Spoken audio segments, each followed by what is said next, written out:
imirasire ndarabagirana.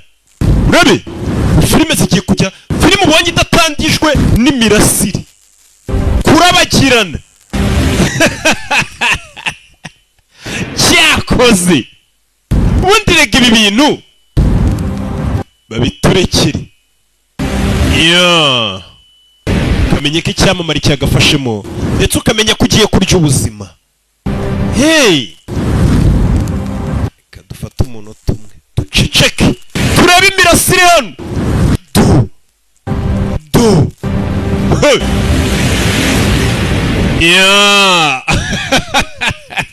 Cyakoze ndarabagirana. Mbega kinene ko ngarukanye. Kadutangire filime yacu nanone ni rocking ibisanzwe. Ndabakunda cyane, niyo mpamvu mubazaniye agafilime nkaka. Nagezaho nkora ibi filime by'abantu bakuru ndabibahata, nzi ngo wenda hari icyo muzamarira. Naje gusanga nta keza k'abantu bakuru. Bana bato muri tayari? Ngiye kwibanda ku bana. Filime bayise Matilda, filime umubyeyi umwana mukwiye kwigira hafi tukareba. Tutangiranye umwana vumagambo n'agahinja. Rebe, everyone is born, but not everyone is born the same. Buri mwana aravuka ariko buri muntu ntagafuka nk'undi. Bamwe baravuka bakaba mucoma, abandi bakaba batetsi, really good at making jello salad, abandi bakamenya gukora za salade, abandi bakaba abanyonzi. Every human being is unique, for better or for worse. Gusa buri kiremwa mu rubura kiba cyihariye mu byiza cyangwa mu bibi. Believe their children are the most. Ndetse buri mubyeyi wese yumva ko umwana wari we mwiza ku isi. Take a less emotional approach. Ariko hakaba n'ababyeyi basuzugura abana babo ntibabaha agaciro. $9.25 for a bar. Kugurira isabune y'amadolari 9. Nkeneye koga nyine. $1,000? I'm not paying. $5,000 by'uko umwana yavutse. Ntabyo nzishyura noneho turebe ko uyu mwana bazamwisubiza ku bitaro. Ibaze kubyara umwana ukaza ukamujugunya muri butu y'imodoka yawe nk'utwara ibirayi cyangwa ibishyimbo. Ni akana ababyeyi bakajugunye, ni akana gato, ni papa na mama. Nyagasani, dore umugabo ukuntu agenda akata imodoka inyuma arimo akana. Wakase se U-turn. Utururi yewe igisaza kidafite umutima.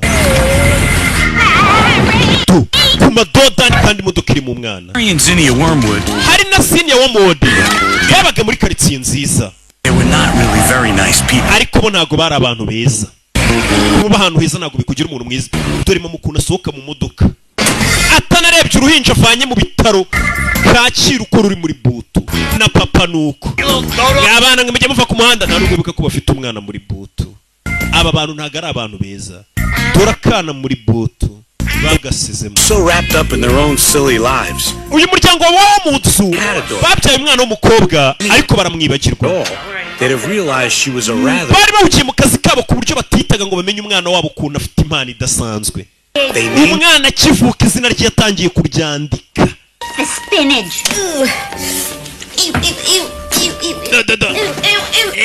Dore mama ukuntu atera uruhinja rwe yibyari.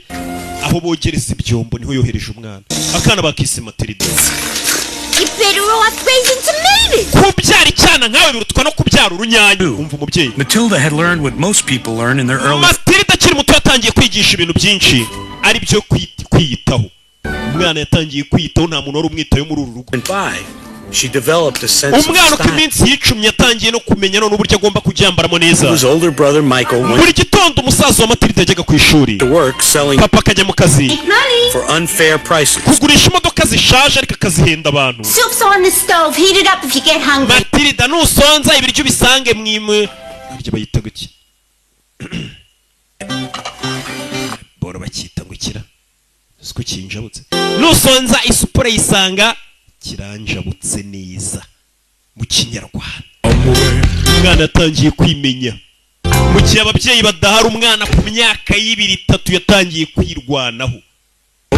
Ababyeyi be ntabwo bigeze bita kuri uyu mwana iyo bamwito bari kumenya ukuntu afite impano idasanzwe. Umwana witwa Matilda mu myaka y'imice cyane yatangiye kwirwanaho. ababyeyi mu gihe batari bamwitayeho bya bindi bana bacu babyuka biriza ngo daddy mami ngo iki n'iki umwana yatangiye kubyuka asoma ibinyamakuru. Matilda had read every magazine in the house. Matilda ku myaka ine yasomaga ibinyamakuru byose byo mu rugo. Courage and asked her father for something she desperately wanted. ndetse aza no gusaba ko ikintu kidasanzwe umunsi umwe. What do you want a book for? urashaka igitabo. igitabo cy'iki cyo gusoma. wose gusoma when you got the television. we jya ureba televiziyo we ntabwo uzi gusoma warwana we. umwana ntabwo bari bazi kazi gusoma. That you can't get from a television faster. muri televiziyo ni ukuri ibintu by'ubwenge kurusha ibyo wakora mu bitabo. Matilda already knew that she was somewhat different from her family. Matilda uwo munsi nibwo yamenye ko atandukanye na famiye ye. Needed in this world, she'd have to get herself. ndetse yaramaze kumenya ko ikintu cyose akeneye mu ubu buzima ari ugomba kukiha nta muntu uzakimuha. mwana wanjye ibiryo rero twabisize hariya muri micro-onde.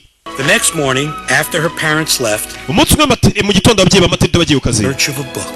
yatangiye gushaka ahantu yakura igitabo mu bitabo. abona isomero, library. umwana ku myaka ine yatangiye kubaririza ahantu haba isomero, haba ibitabo, hari library.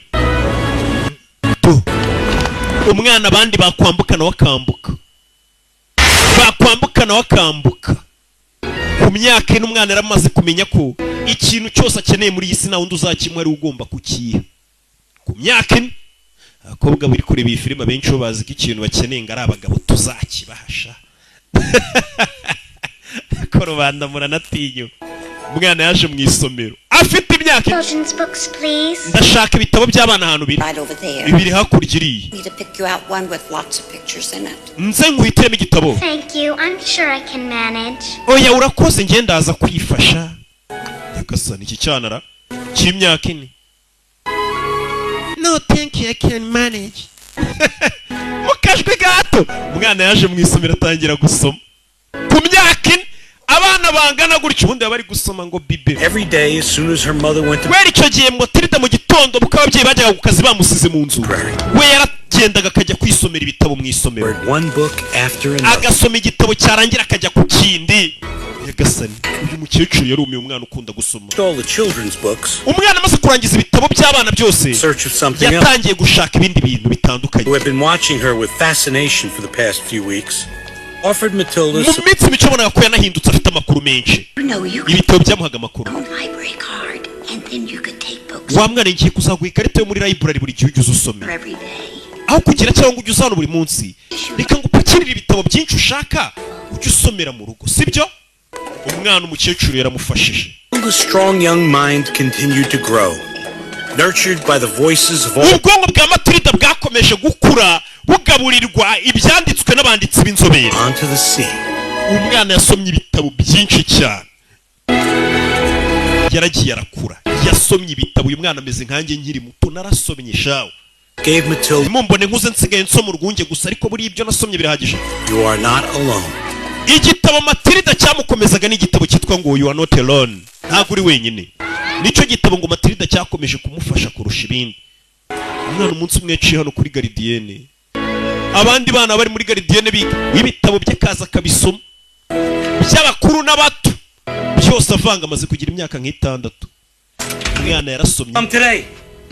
uyu munsi hari agapfunyika kajoya. Where did all this come from? haba ibintu byose wabikuye mu isomero. The library? mu isomero. You've never set foot in a library. You only. ufite imyaka ine ntabwo wajya mu isomero. mfite imyaka itandatu n'igice. You were 6.5. You'd be in school already. iyo uba ufite imyaka itandatu wakabaye mu ishuri. I was supposed to start school in September. imyaka inyemerera kuba nakabaye naratangiye ishuri mu kwa 9, ariko ntabwo mwigeze munjyana mu ishuri. vayo waruzingo we, vayo. umubyeyi nta nubwo yibuka imyaka y'umwana we. zana ibyo bitabo ujugunya hakurya. Dearest Pie, how old is Matilda? Matilda afite imyaka ingahe? I'm 6.5, Mommy. njye mfite imyaka itandatu. I was 6 in August. You're a nushushe imyaka itandatu mu kwa munani urabeshya. School. It's out of the question. ndashaka kujya mu ishuri. Time for the packages. ninde se uzagusinyira ngo ujye? Packages sitting out on the doorstep. Now go watch TV. ninde se uzajya ureberera ibintu byo mu rugo n'ibyo bazanye? wowe ujye wicara mu rugo urebe televiziyo. I think there's something wrong with that girl. hakundi kariya kana gafite ikihe kibazo? Hey, give face. Have a marshmallow. dore musaza we nawe akamutoteza. we wa muginga we, wansanga we. nyagasani umwana akabihorera. hano yari amaze kumenya ko agomba kwiyitaho. umwana yararagarira amarira agwa mu bitabo. Matilda longed for a friend, Someone like the kind Matilda yahoraga yifuza kugira inshuti cyangwa guhura n'abantu bafite umutima mwiza nk'abo yasomaga mu bitabo. King dragons and princesses cyane cyane ubwo yasomaga igitabo cya Dragons n'ibikomangoma. that exist only in storybooks. Yaje kumenya ko ibyo bintu bishobora kuba biba mu bitabo gusa. Discover that she could be her own friend. That she had a kind of strength she wasn't even aware of. Gusa buriya gato ngazamenye ko afite imbaraga zidasanzwe nawe ubwo atarazi ko afite. Oh! We sell some cars today, honey, do? Wagurisha imodoka uyu munsi sheri. Does that mean I can get that new TV? None se uraza kungura televiziyo nshyashya? One day you're gonna have to earn your own living. Mwana wanjye umunsi umwe nawe uzatangira kwitunga. Nicyo gihe ngo uzuge business ya famiye. Kunyumva? All right. The first car your brilliant father sold. Imodoka yawe papa wa mbere yagurishije. Yayigurisha $380. $1,350. Nayiguze $300 yigurisha $1,100. One cost $500. Iya kabiri nayiguze $500. Sold it for yigurisha $2,220. Wait, Dad, you're going too fast. Just right. Papa uri kwihuta ndi kwandika. $68. I sold it for $900. Ariyo naguze $338 yigurisha $990. Cost $1,000. Iya kane nayiguze $1,000. $7,000. Yigurisha $7,830. Big American. Yari American Bofors. What was my profit? None nungutse angahe yose hamwe? 10,200. $10,255 nibyo wungutse. Ababyeyi barikanga. Check it if you don't believe me. Bireba umwana azi imibare ibintu byose umugabo yavugaga bari kwandika ntabyo bazi umwana akora nka calculatrice. You're a little cheat. You saw the paper. Wabisomye ku gapapuro. Over here. None se nasoma agapapuro nicaye hano ugafite mu ntoki uraho. Smart with me? Urashaka kwigira umunyabwenge? Shaka kwigira umunyabwenge warwana? Smart with me, young lady. Punished for Urahanwa. smart. Urampanira se ko ndi umunyabwenge papa? When a person is bad, that person has to be taught. Iyo umuntu ari umuntu mubi aba agomba kubihanirwa. Umuntu haguruka wa muntu. Harry Wormwood. Uriya mugabo hari wa muntu. Given his ntabwo yari azi ko yigishije isomo umukobwa watarazi umwana yari agiye kuzakoresha. When a child is bad, aho kubwira umwana we ngo ni umwana mubi, person is bad, yaramubwiye ngo umuntu mubi. Introduced a revolutionary idea. Icyo gihe yahaye umwana igitekerezo cy'impinduramatwara their parents. kigaragaza ko umwana ari umuntu n'ababyeyi bari abantu, umwana nawe agiye gutangira guhana abantu. Iyo umuntu akoze nawe arabihanirwa. Umwana kuva papa yamubwira iryo jambo ese avuga ati nanjye rero papa uri umuntu mubi ngiye kujya nguhana. Ni papa wabimwigishije ngo iyo umuntu ari umuntu mubi arahanwa. Papa nawe nabonye uri umuntu mubi reka nguhane. Papa ubundi ngo ari kumubwira ngo iyo umwana ari umuntu mubi arahanwa. Ubwo ntabwo umwana ari guhana ababyeyi. None papa yambwiye ngo umwana araje no gufatira imiti chemicals hari yaragenda aravanga ibuka uyu mwana na umuhanga aba yarasomye n'ibitabo ibya chemistry physics byose araza arakuvangira.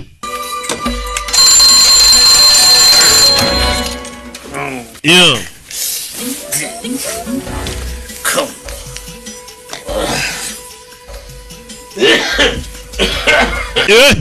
Umwana hano yamuvangiye ibintu by'imiti n'ibiti yavangavanze. Bamubwiye ati iyo umuntu ari umuntu mubarahanwa.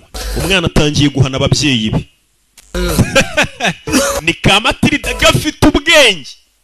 Uyu mwana ku meza ngaha akivuka yari azi kwandika izina rye. Mama kumbi yagiye kuryama. Hano harakaba yambaye ku maso kugira atagira n'urumuri na ruke abona. Umwana acaho mu gicuku. Come into my room. Dore bya bindi muze mu gitondo babyuka akoresha mu misatsi ye. Ntagaze ko umwana yamuvangiyemo ibindi biproduit chimique. Take you to the shop. What do you say? Uyu munsi ndakujyana ku kazi mwana wanjye nangire nkwigishe business. I say appearance is 9/10 of the law. People don't buy a car. They buy me. Abantu nako bagura imodoka bagura ngiye. Such pride in my appearance. Bakunda kandi ukuntu nitwara. Clean shave. Imisatsi yanjye ukuntu mba nogosha utwanwa neza byose n'agakote keza n'icyo bankundira. Bakabona ko ndi smart. Learning too. Nawe uyu munsi ugomba kuza ugatangira ukabyiga mwana wanjye. Umugabo yagiye gucuruza abayikozeho. Umwana hano icyo kurya ni ukimenyera. Hano nta muntu umwitayeho kuva yavuka, yarabimenye ko kuva yavuka icyo akeneye ku isi ari uzakiha. Heir to the throne. Today we mwana wanjye umunsi ndakwicaza ku ntebe y'ubwami. Bano kumureba arikanga. Imisatsi yabaye imvi yajyaga aratisha y'umukara. Umwana yamuvangiye ibikabikoze biragenda imisatsi yari umweru biyihindura imvi. Mama arikanga kandi uyu mugabo akunda umusatsi we ni umunyabwibone. What did you do to your hair? Wakoreye iki imisatsi yawe? Dore akabikoze. Hair? Ntabwo bazi ko kagira ubwenge bwo kuvanga ibyo bintu. Umugabo azi kwira mu nderwa imisatsi yabaye imvi. Yabaye imvi. Yewe! yajyaga byuka atera kakanta bana uriya mwana do Give me that. Keep going with those. Give me those. icyo bijyanye sana bebe mu gitondo ka Matilda Get in.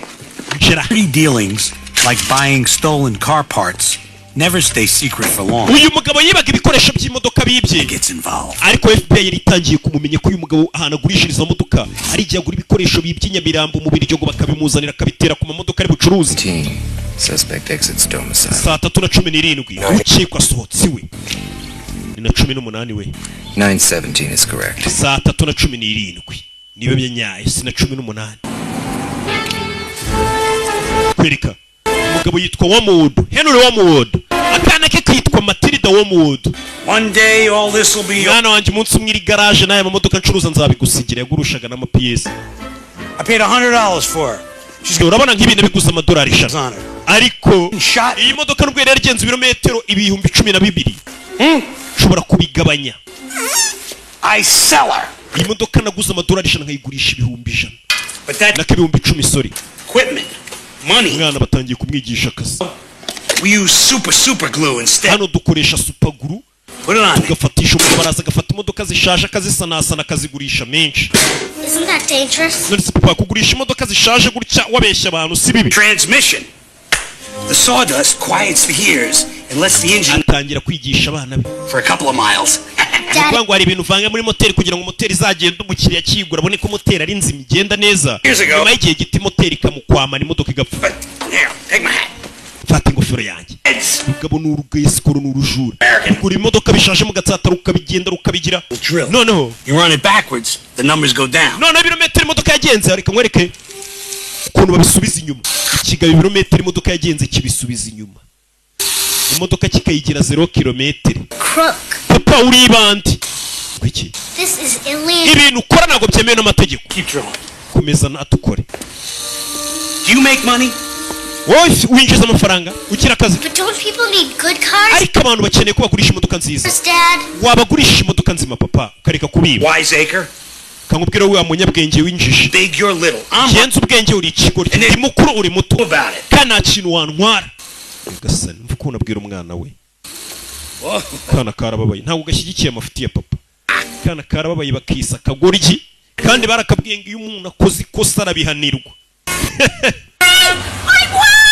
twasize kari kureba supaguru n'ingofero. wana natsinze muri loto natomboye nari nabetinze. Let me see the money. Never mind. Double big. amafaranga reye. God, your hair looks awful. imisatsi yawe irasa nabi. Let me in. Here's your hat, Daddy. papa dore ingofero yawe kana kamuhereza ingofero. umugabo yambara ingofero. Come on, get in. injira. Yeah. How much? wariye ngahe? No, and you to find out. ayo nariye n'inju yazi ntabwo ari we ugomba kwemenya. kumbe hano birasa nkaho uburoso bwo muri supaguru bwakoreshejwe. You Yeah. never take us out. Of course I do. I took you to the flipper. I don't remember any of the flipper. The fish bavayo comb and the basohokanye abantu. I like urebe bonjour, this way, please. mwaramutse mwaramutse. your hat off. kuramo ingofero kuramo ingofero imufata ku mutwe. Please. kana kayishyizemo supaguru. kuramo ingofero yanga kuvamo. Get off. Harry, nobody cares what your hair looks like. kuramo ingofero nta muntu witaye ku isi. kuramo ingofero biranga. kuramo ingofero biranga. umwana arabareba. I'm gonna hate this hat. cyangwa kuramo icyo kigofero. kuramo ingofero biranga. biranga. Hey, umwana yamuteze supaguru. turashize. napfuye. Put on your skin. nkunguraho uruhu. Baby, stop it. wikwigira umwana kuramo icyo kigofero umukecuru nawe n'umusazi. What is that? abantu barumirwa muri resitora. barumirwa. kana karabareba. kabikoze. kuramo ingofero umukecuru iramushabuka. parika nabi. uyu nawe ngo hakurya kana karaseka. ibintu umusariferi biricyo bijya mu bicu. do hey furushati.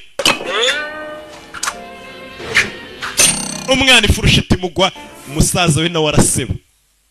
umwana w'ifurushati yaje yiparika mu biryo reka mbe nijya turasubira mu kanya. Will not be the figure of ridicule. ibi bintu by'ubuswa sinzi ibyo ari I byo. want it now. ndashaka icyubahiro kandi nunu. You don't see how you glued your hat on, Harry. ubundi washyize supaguru mu ngofero yawe. But obviously, supaguru ingofero yafashwe ku mutwe. Not glue my hat to my head. ntabwo nafata supaguru ngo nshyire ku mutwe I wanjye. refuse to my hair. Baby, wait a minute. Kakarasika kamena isomera ibitabo by'isa na mitima uze kumukora ingofero bakuranyeho n'uruhu mana yanjye we uzaza kwireba mwana From now on, this does exactly what I said. Exactly when I say. And right now, we are eating dinner and watching TV. Ready to get sticky. Wana muri yatombora aho tuguha umwanya amafaranga afasha ku mubiri wawe akaba ari utahana tugiye gutanga amafaranga ku batazi ukuntu uyu mukino ukorwa reka tubibereke yikora icyana kirano kiba kiri kwisomera ibitabo aho kureba televiziyo kandi papa yavuze ngo icyo nshaka muri inzu aba ari cyo gikorwa mwana wa Hi, Dad. bite papa kicyana cyari ku uri muri iyi famiye yanjye Hello? We. Are you in this family? Uri muri famiye yanjye yavuze ngo famiye izagikora ibyo avuze n'igihe abivugiye yavuze ngo barebe film none umwana ari gusoma igitabo. Family time. What is this trash? Amasaha yo kuryana ya famiye uri mu biki? Daddy, it's lovely. Papa ibitabo ni byiza. Dick by Herman Melville. Iki gitabo cyitwa Moby Dick. Moby Chahaman. Ngo Moby what? This is filth. Iki gitabo cy'umwana ari gusoma. It's a library book. Papa iki gitabo ni cyo mwisomero banije nagari cyanjye. It's reading. You're a wormwood, you start acting like one. Gusoma kwawe ntago mbikunze ukwiye gutangira kwitwara nk'uko baho mu twitwara. Tangira ibiganiro raby'ubugoryi umwana dore ibintu papa bareba ni ibintu bitagira icyo byigisha umwana. Kibura ababyeyi b'i Kigali no mu Rwanda hose impamvu babwira abana babo ngo barebe filime nuko bazi ko filime zasobanuye na roke yari ikintu abana bari bunazigire mu cyubaka. Ariko dore ibintu papa yari ku mwana ntibyubaka ni ibintu bibi. Umwana arebye filime ababaye bamufasha umutwe bari kuwukanda nawe ndebera umubyeyi. Umwana yakanuriye televiziyo arayikanurira ararakara bari kumurebesha ibintu adashaka yakanuriye televiziyo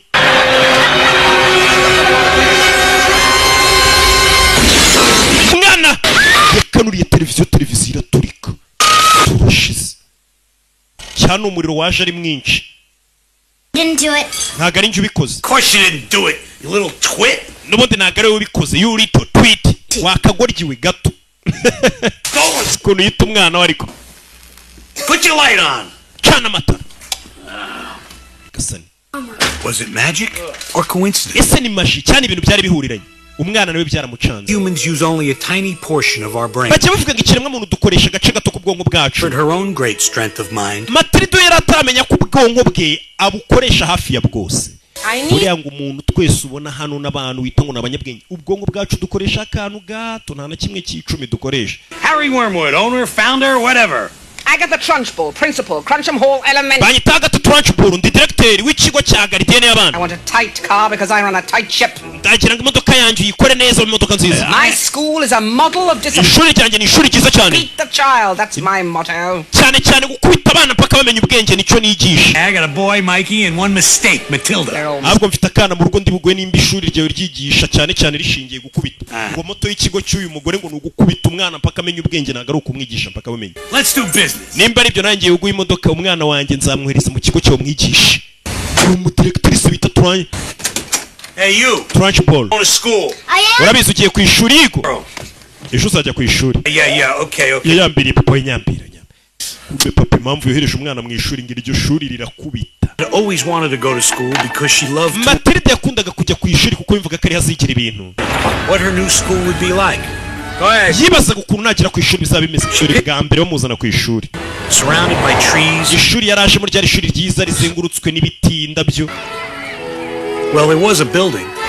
Ariko inzu yaraje kwigamo nimbi. So regardless of what Crunch'em Hall looked like. Yirengagije ukuntu iryo shuri ryasaga nabi. Yishimiye ko yaraje kwiga ikigaje kwigamo. After all, any school is better than no. Nubwo ishuri yaraje muri ryasaga nabi ariko ryarutaga kwirirwa mu rugo atiga. Uwo mwana wari ufite ubwenge akunda kwiga. Ishuri Matilda aje kwigamo. Directrice abana baramubona bagaha batwamubonye. Moto y'ikigo no gukubita abana mpaka bamenya ubwenge. Kandi byo kubigisha. Hey! Shuri bazanye mu Matilda. Yagasani. Ramubona ariko. bana barikanga ikiga abana bigamo kandi n'abana bato garidienne primaire You detention. Matilda yararibye arikanga kigashemo You're too small. Grow up quicker. wori gatonya uzakure vuba ibaza ariko Matilda ajya kwihisha Shoulders back, stomachs in. Stand up straight. Hey, sorry. Attention. we biti That's okay. It's much better than being out there. ko bambwiye ngo nze hano sinibyo byiza kurusha uko waba uri harahanze The principal, Miss Trunch. uriya ni directrice w'ikigo mwita Trunchbull You squirts better skedaddle. I'm not kidding. The Trunchbull likes to snap a whip in there to see who's trying to hide. Trunchbull araza gukubita umuntu wese warenze ku makosa nako ku mategeko ye I'm Matilda. banyita Matilda Lavender Hortensia. njye banyita Hortensia She doesn't really hit children with that riding crop. none se uramuyoboza kubita abana kiriya kigozi afite If we're scared, oya kenshi bari gukanga abana it's worse. ariko ibyo akorera abana nibyo bibi Second grade. ejo hahise umwana wiga mu wa kabiri Weekly visit to every classroom to show the teachers a thing or two about handling kids. yakoze amakosa wenda basigaye muzengurutsa muri buri shuri ryose bagaragaza uko bakoresha umwana warenze ku mategeko Of course. umwana yari yariye bombo mu ishuri baramuterura umudirektrice iyo agiye guhana abana banyuze arabaterura akarenza etaje A window? Of course he wasn't okay. He lived, if that's what you mean. none se umwana banyuje mu idirishya bayo cyane To be in the Olympics. Trunchbull yahoze akina mu mikino ya olympique Hammer. ajugunya inyundo ajugunya amacumu n'ibibuye biremereye Time? It's better than being put in the chokey. Chokey. Yeah, the chokey. ariko ibi byose biroroshye Hole in a wall. afite ikintu kimeze nk'ikigereza cyitwa coki Jagged edge. agenda agafungiramo abantu kandi kiba kiriho n'ibyuma bisongoye directrice w'ikigo umwana ukoze amakosa dore ahantu bamufungira Kids in there? I've been in twice. afungira abana muri icyo cyuma ngiye bamaze kuhamfungira kabiri arahagusiga umunsi wose mujya mubibwira ababyeyi banyu I mean, would your parents... none se ababyeyi bawe babwiye ngo directrice aragukubita babyizera wapi hari ababyeyi batizera abana bawe sha nanjye abanjye mbabwiye ko ku ishuri bamfata nabi ntibabyizera ndabona aje ahantu fresh meat abona akana gatondo gato Amanda Thripp niko witwa Yes, Miss Trunchbull. yes Miss Trunchbull What's what, Miss ibyo ni ibiki bikize Hanging down by your ears. ibyo ni ibiki washyize ku matwi yawe Pigtails? ni imisatsi yitwa pigtails A pig, Amanda? none se uri ingurube ko washyizeho pigtails Do I allow pigs in my school? ese nemera ko ingurube ziga mu ishuri yangira imisatsi yo bayiziritse kuriya niko bayita pigtails cyangwa se ponytails Is a twit. mama wawe ni ikigoryi nyagasani Chop those off. ita ukata iyo misatsi yawe nonaha But ariko iki did you say but? urambwiye ngo ariko ndakubwira ngo ukate imisatsi ukambwira ngo ariko I'll give you but. wacyane waruze ngo atura akana gato karaga imisatsi y'akana gato debire directrice w'ikigo turashize karaga imisatsi y'akana wa filime karaza akana karenze igipangu hakurya reba ikigo yigishirizamo abana umwana mu bwenge ariko yenaze umwana we agiye kugwa ku ruzitiro rumwica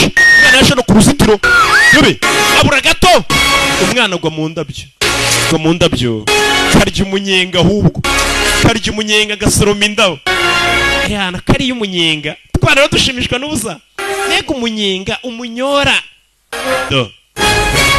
mwambaye yes bwana n'ubuzanga To class before I throw you all in a choking. mwese mujye mu ishuri cyanjye kubafunga Lavender What's my teacher like? mwarimu wanjye ameze ate Run. ugiye ko directrice ari mubi bigeze aha ubwo mwarimu wameze ate Matilda's teacher, Miss Honey, wari ugiye kwigisha Matilda witwaga Honey people nako Honey appreciates every single for who she or he yari umuntu wita ku bana neza akabafata uko bari ni umwarimu w'umwana mwiza yitwa ngo Miss Honey Okay, listen up, everybody. We have a new student with us today. mwese muceceke uyu munsi dufite umunyeshuri mushya mwiza I'd like you to sit over here with Lavender. Now, you yitwa Matilda agiye kujya yicarana na Lavender schoolwork, so I'd like you to be especially nice to Matilda and make her feel... ndetse Matilda mufate neza mumuhe ikaze ni umunyeshuri mushya bivuze ngo uyu mwarimu uri hano ngo ni umwana mwiza wita ku bana bose Miss Honey was a wonderful teacher and a friend to everyone, Miss Honey yari umwarimu mwiza ndetse akaba inshuti ya buri umwe beautiful as it seemed. Miss Honey ndetse had ari n'umuntu mwiza a secret.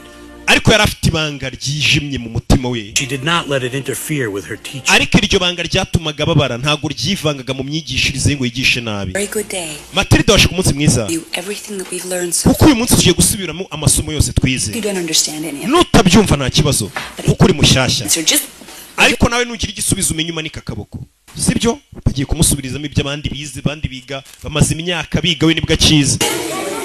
Okay. Rebe. Let's do some together. Okay, reka no tugira ko dukora. 2 times 4 is? Kabiri gukuba kabiri. Nako gukuba kane ni 8. And 6 is? Kabiri gukuba gatandatu 12. 2 times 9 is? Kabiri gukuba 9 18. You've been practicing. Mumaze mwitoza. You'll be able to do. Kuba bidatinze. Musaba muzi gukuba neza. 14. Kabiri gukuba 7 14. 13 times 3. 13 gukuba 379. It's 900. Abandi baracicika. 27. Ibihumbi 4927. Pardon? Ngo iki? I think that's the answer. Ndacheka icyo nicyo gisubizo. 9 times 3. 13 ukubye 379 7. ni ibihumbi 4927 nawe uri kureba iyi filimi ibyo bintu ntago wabimenya udafite calculatrice na mwarimu yaje kubisoma ni imibare no yaravuze mu mutwe atazi 13 gukuba 329 ni kangahe umwana akora nka calculatrice mushya mu kigo mwarimu nawe yabanje kujya guterateranya kuko ibyo bintu ntago wahita ubimenya yari ikanzu sikari byo wow barumiwe. Matilda, you know how to multiply big. Matilda uzi gukuba imibare? I read this book last year in mathematics. Umwaka ushize nasomye igitabo cy'imibare muri library. You like to read? Ukunda gusoma? Oh, yes. Yego. To read. Nkunda gusoma. Ukunda gusoma iki? Everything. Ibintu byose. Lately I've been reading Doll's Chicken. Iminsi ishize nandi gusoma Dallas Chickens. Charles Dickens nako. Every day. Icyo gitabo ngisoma buri munsi. So could I. Nanjye nuko icyo gitabo nyangisoma. Cya cyitwa Charles Dickens. Got your workbooks and let's start with section. Mwarimu yagizemo n'ubwo batangira kuvuga ngo mukore ibitabo twige. Abonye umwana umurusha ubwenge. Hakuze kujya kwiga muri Gardienne ugasanga umwana uri kurusha ubwenge. Yikanze. Ibitabo no mugora asoma warangije za kaminuza. Nibyo uyu mwana asoma afite imyaka 6. Uyu mwana ari kunyibutsa nkigasha. Nabonaga ndi gutigiye mu ishuri. Nabonaga bari mu mbarusha yayisaza ku muyobozi w'ikigo feri ya mbere kumangana injira kana kaza ubwenge bana bato mujye mukunda kwiga musabe nka Matilda nanjye narize niyo mpamvu nsobanura neza. Jen, good. Injira hano Jen, One of our little heart to hearts. do directrice w'ikigo mise nk'umusazi. It's about the new girl in my class. Nari nje ngo tuganire ku mwana mushyashya ndi kwigisha witwa Matilda wo mu wudu. She's a real wart. Papa yarambwiye ngo uriya ni ikigoryi. Wiki urwana rw'uruswa rutazi ubwenge rw'urucucu. She's a very sweet girl. Barabishye Matilda n'umwana mwiza ndetse afite n'ubwenge. Child? Yes. Ubwenge Multiply large sums in her head. ashobora gukuba imibare myinshi cyane mutwe we akora nka calculatrice. Well, I think she might be happier in the... Ndakeye kuri mwana nagakwiye kwiga muri Gardienne tumujyane nko mu wa 5 primaire bamukuye muri Gardienne. Can't handle it. Viper, so you're trying to foist her off on one. Kira cyane wa barambwiye ngo kira ubangamiye nawe ubwo gitangiye kubangamira ushaka ukikiza ngo cyoreza abandi barimo. Ibyo n'ubugwari. Ndagira ngo unyumve Jane. The distance the shot put goes depends upon the effort you put. Itandukana ry'ukuntu twese duteramo rino buye n'umuhate dushyiramo ngo turijugunye. Can't handle. Sasa directrice tanyewa tura mwana abagiye bambwiye kari ikigoryi. Kurya. Bashukunye kibuye. Roza kino mikino ya Olympique. One day, Jen, you'll see that everything I do is for your... Genda uwo mwana umwigisha nimba yanagukubaganiwe ushaka umwikiza ngo umwoherereze abandi barimo ubeshya ngo afite ubwenge genda umwigisha gasani dore ibintu abarimo bitoreza gutera utwuma ku mafoto y'abana bo mu kigo cye. Umwana ku ishuri umunsi wa mbere ku ishuri ageze iwabo abona hari abantu bacunze hanze. Bari abantu bikena aba FBI bari kuneka papa we bamenye ko acuruza imodoka mu buryo butemewe azigurira ibikoresho by'ibipapirano. Before, when she was having that. Mom, home. Oh, how was school? Mama ndi mu rugo. Ku ishuri byagenze mama ku ishuri byagenze neza. 6th grade work. You're kidding. Mwarimu yambwiye ngo nkwiye kujya kwiga mu wa 6. Dore ibitabo bambaye ngo njye gusoma. Middle of an important phone. Wacyane ntakubona kuri telefone. Ask me how school. Ariko niwe warumbajije ngo ku ishuri uko byagenze. Ziba. He's supposed to do. The baby wasn't his. None se umwana katari ubwo yari gukora iki? Mama. Hey, they gotta be implants. Uyu mubyeyi ntago agiye umva umwana School we. is insane. Directrice w'ikigo cyacu ni umusazi ndakwiyamye. Fenced by her hair. Yateruye umwana imisatsi amurenza urupangu. Ibaza ababyeyi batumva abana. Babyeyi mwana najya ava ku ishuri agakubwira ngo umwarimu hari ibintu yamukoreye ujye utega amatwi. Ukuntu ababyeyi mwishi nako twishyizemo uko abana ari abantu babi. Nako abana bacu bananiranye. Hi. Whack to the belly. Ewan. To the face. No. No. Jimaze kumutera igipfunsi. Dore papa ibintu bari kwigisha abana nawe ndebere. Bari kureba imikino y'ibintu cyo kurwana. Come here. Umugabo atangiye gutera kakanta aribika imisatsi yongera kuba umukara. Do, rebyo barimo. Kumbe mwarimu yaje gusura umwana. Don't give money, we don't charities, we don't dutanga amafaranga, ntago dufasha abantu. Mr. Omod. Jennifer, honey, I'm Matilda. Banyita Jennifer ndi mwarimu wa Matilda. Yakoze iki ku ishuri iriya nkubaganye? your room. Matilda jya mu cyumba cyawe. Now, beat it. Nona. Look, whatever it is. Ibyo umwana wanjye byose yakoze ku ishuri. No, there is Ikibazo cyawe. Nta kibazo. Beat it, we're watching TV. Turi kureba televiziyo. Mr. Wormwood. Mr. Omod. If you think watching some rotten TV Urakeka kureba televiziyo important than your daughter, biruta ubuzima bw'umwana wawe nigisha. Uri mubyeyi nyabaki. that darn thing off and listen. Kuki utazimye icyo televiziyo ngo tuganire ku buzima bw'umwana wawe? Uri kureba televiziyo. Come on, get this. Sawe injira. Someone's not gonna like this. Come on. Umugore wanjye wo mudu ntago ari buze kubikunda. Rero bikundi. Close the door. Yaje kuriba kana mu rugo ukuntu kabaye kana yabonye ku ishuri gafite ubwenge kanabubarusha. Ni mwarimu, uyu mwarimu akunda abanyeshuri be. Ku buryo no mu rugo aza akabasura. Ibintu abarimu benshi badakora. What do you want? I'm sure you're aware by now that Matilda has a brilliant mind. Ese murabizi ko umwana wanjye afite ubwenge bwinshi. Zanira byerisha. Papa byeri zashize hari urwungi urwo nirwo nashakaga ubundi na mbere. Oh, no thank you, dear. Nawe tugura urwungi oya. Material I didn't see until my second year of college. Ubwenge uriya mwana afite ngiye natangiye kubugira niga muri kaminuza. I really feel with private instruction that she'd be ready for college in just a few short. Uriya mwana ashobora kuzajya muri kaminuza gifite imyaka mike cyane kuko hari imyaka myinshi azasimbuka ari Burayi niko bakora ibintu ufite ubwenge bwinshi ntago bagutesha igihe ngo urangiza za primaire bahita bakujyana muri za kaminuza ugakomeza niko nakabaye nariza ariko banindijemo. I have a nice house. Mfite inzu nziza. Wonderful husband. Mfite umugabo mwiza. You were slaving away. Ibyo bintu byo kwiga n'amasomo buzanano ntacyo bivuze. You want Matilda to go to college? Urifuza ko Matilda wacu aziga kaminuza? College. I didn't go to college. I don't know anybody. Ntago nigeze niga kaminuza nta n'umuntu tuziranye wayize. Fool salesman. Ariko reba ukuntu ndi umucuruzi w'umukire. Umva mubyeyi. You're educated people, Mr. Wormwood. Ntukajye usuzugura abantu bize. I'm ill, heaven forbid. Nuramuka urwaye College graduate. uzavurwa n'abaganga bize. Or say you were sued for selling a faulty car. Cyangwa niba kurega gucuruza imodoka z'injurano cyangwa zifite ibibazo ukajya mu rukiko uzatabarwa n'umwavoka wize. Abantu bize ntukabasuzugure. Buri umuntu wize niyo waba umurusha amafaranga ntukamusuzugure. Iyo turi mu bibazo nibo duhamagara ati ngira ku rukiko bikurikirane. Going to agree, are we? Cyakwa muganga.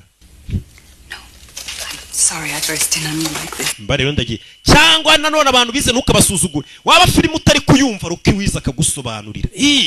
Tell me about it. Yacu afata igitabo hana gisigira umwana. Mwarimu yarazaniye umwana igitabo. Urakoze yabonye uyu mwana bakunda ibitabo bimeze kimwe.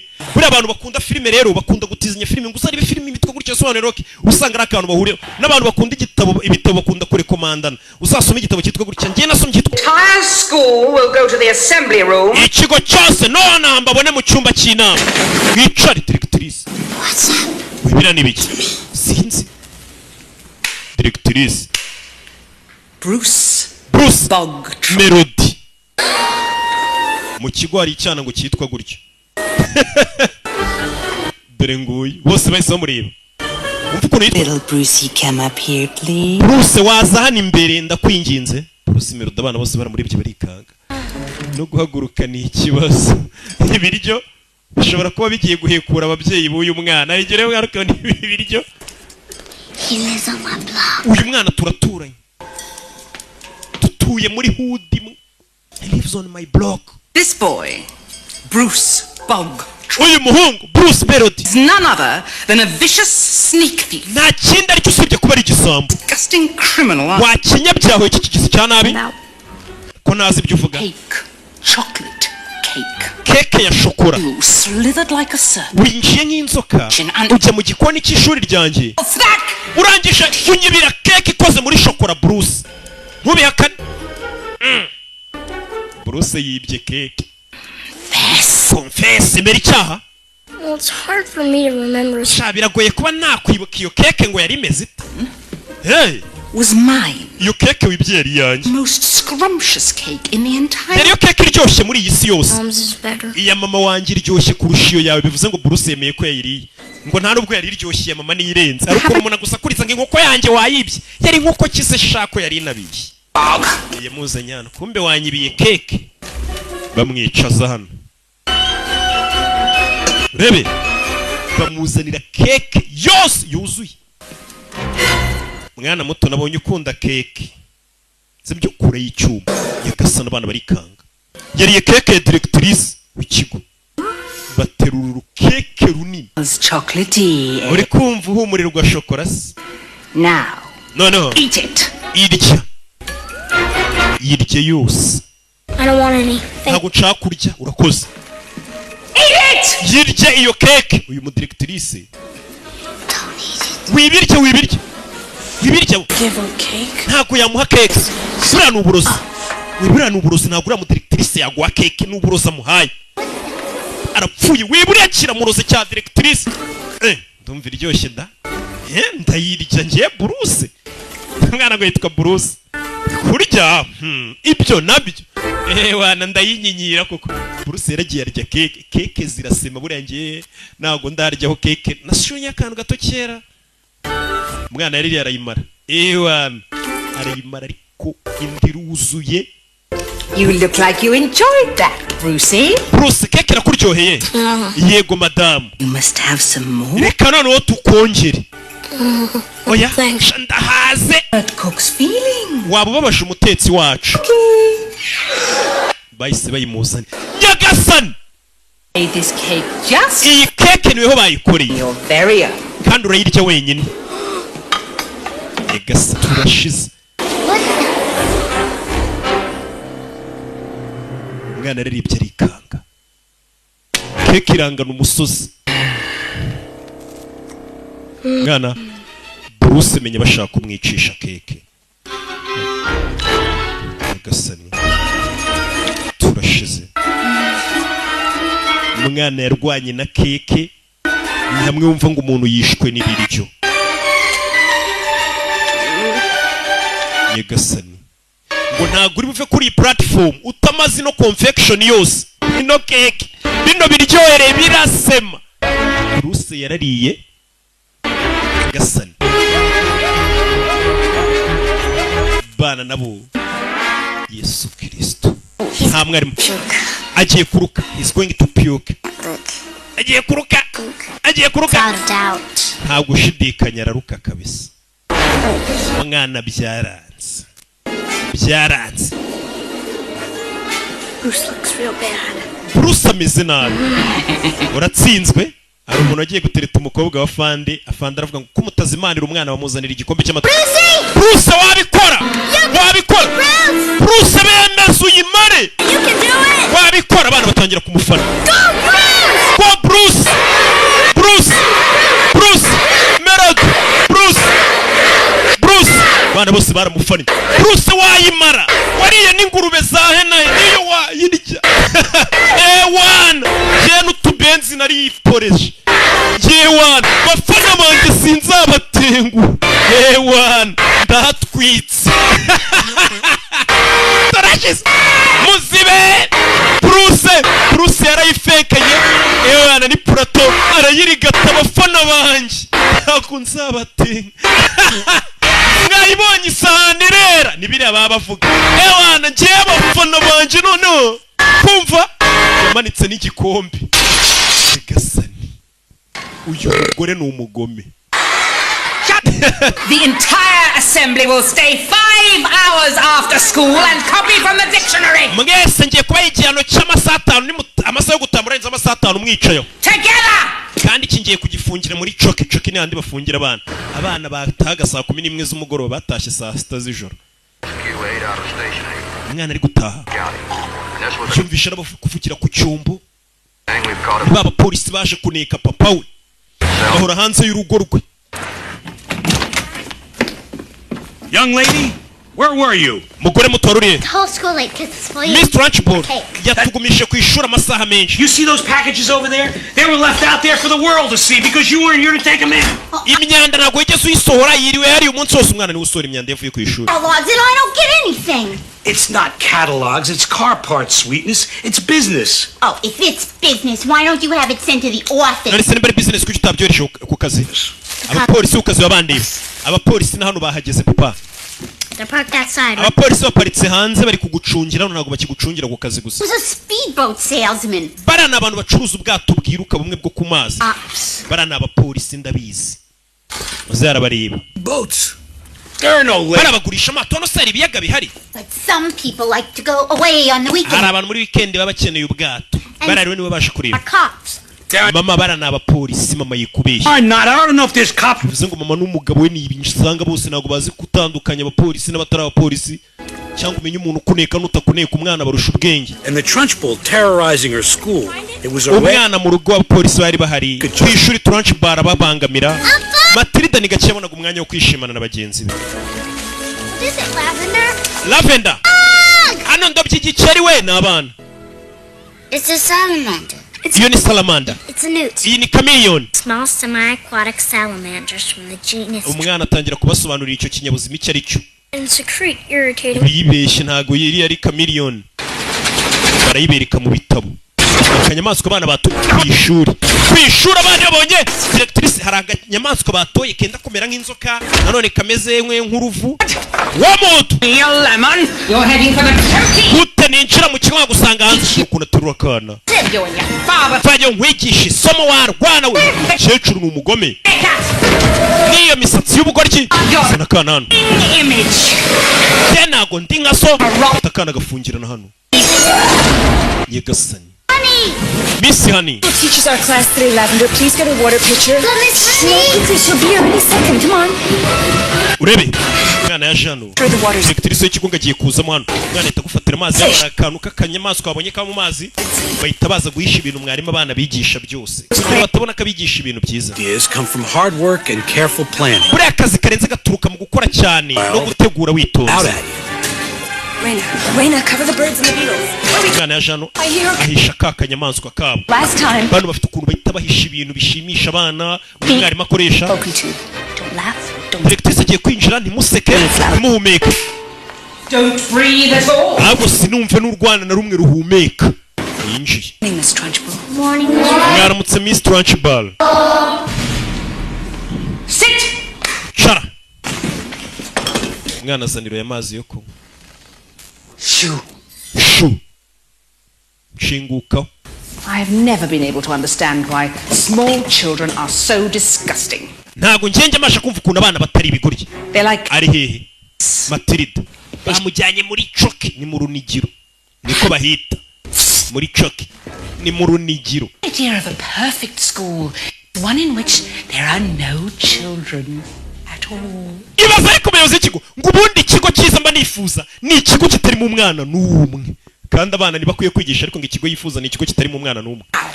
Noneho You wowe front of the class imbere y'ishuri sasa kuva kana akajyanye kugafungira mu runigiro uyaje ugatabara ni ka Matilda ni Miss Jennifer Honey. I tell you. Kana itakazana mu ishuri kigane n'abandi kugenda ugafunga kana umunsi wose. This could be the most interesting thing you've ever done. Ikimenyero cy'ikintu gitangaje wigeze ukora. Rekurira urwana hasi. Squirming worm of vomit. Icara hasi wakinya mu njonjore rwaye barutse. Nyagasani umva ibitutsa tukabana ariko. Aza kunywa amazi uyaraseka. Guka. Kakandi yazishije imisatsi. Miss Honey taught us how to Uzi guspelinga yego. yesterday. Wereje batwigisha guspelinga. Ijambo difficulty. Difficulty if your life depended on it. Nubundi mpamvu uzi gukora spelinga ni kwa kundi ugenda uvuga inyuguti igize ijambo nyine. Murabyumva. How would that be? Mrs. D, Mrs. D, Mrs. I, Mrs. F, Mrs. F, F.I. ubwo bari kuspelinga difficulty. Mrs. L, Ariko binyuje mu buryo mugore bigisha. Sicyo? Why are all these women married? Kubera icyo ubundi bari gukoresha ngo Mrs. mu buryo mukoresha mu spelling. In spelling, not poetry. Icyo bwo kwigisha abana. kanana banze nywa amazi Let me understand why small children take so long to grow up. N'umura nibaza impamvu ibyana bito bitwara igihe ngo bikure To annoy me. cyangwa nukugira ngo mu ndakaza anywa amazi arimo cya gikeri kimeze nk'umunyorogoto nanone bana baraseka diregitirise nk'ayo mazi arimo ikinyorogoto baraseka anywa amazi arimo umunyorogoto umunyorogoto wenda kumera nk'umuserebanya ikinyamaswa ntazi ukuntu kimeze. Get it out.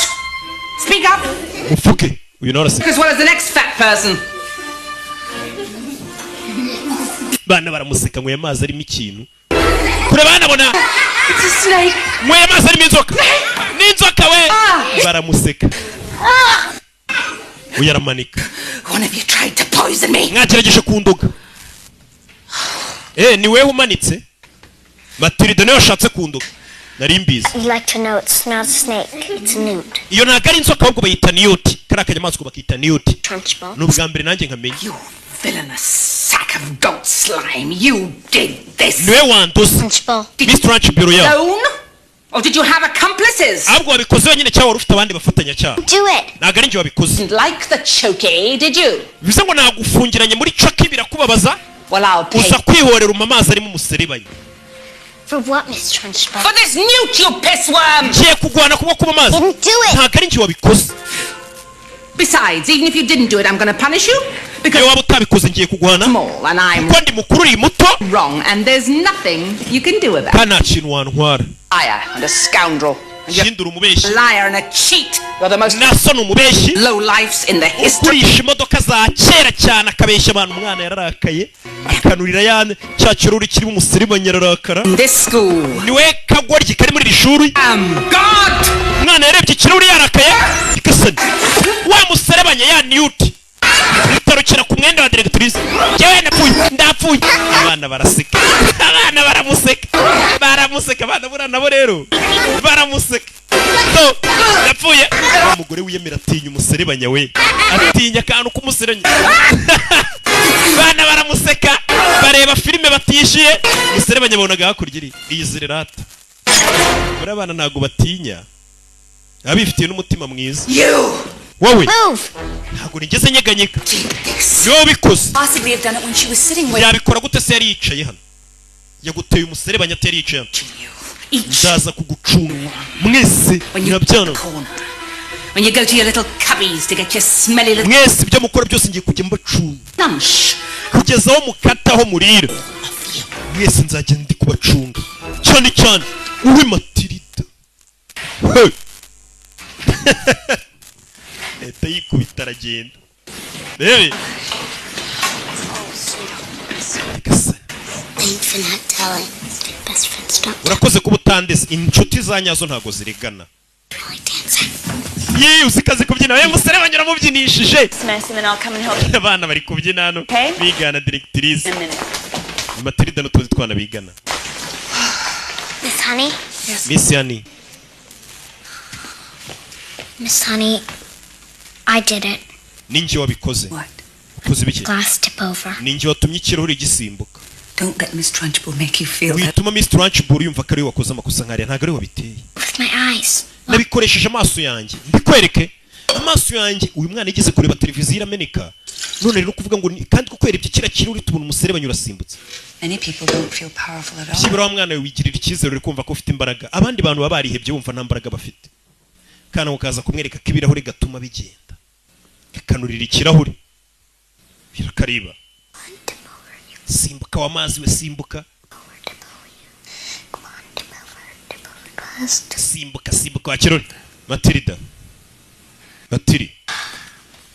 I really did do it, Miss Honey. ngenda bizi ninjye wabikoze ninjye warebye ikirahuri umuserebanya urasimbuka. Things about life is sometimes you can do something until you want to show someone, and then you can't. Ndabizi muzima rigiyeho kumva ko wakora ikintu ariko washaka kukimwereka bikanga. That. Ntago ari uko bimeze. Oh. I don't know. Simbizi.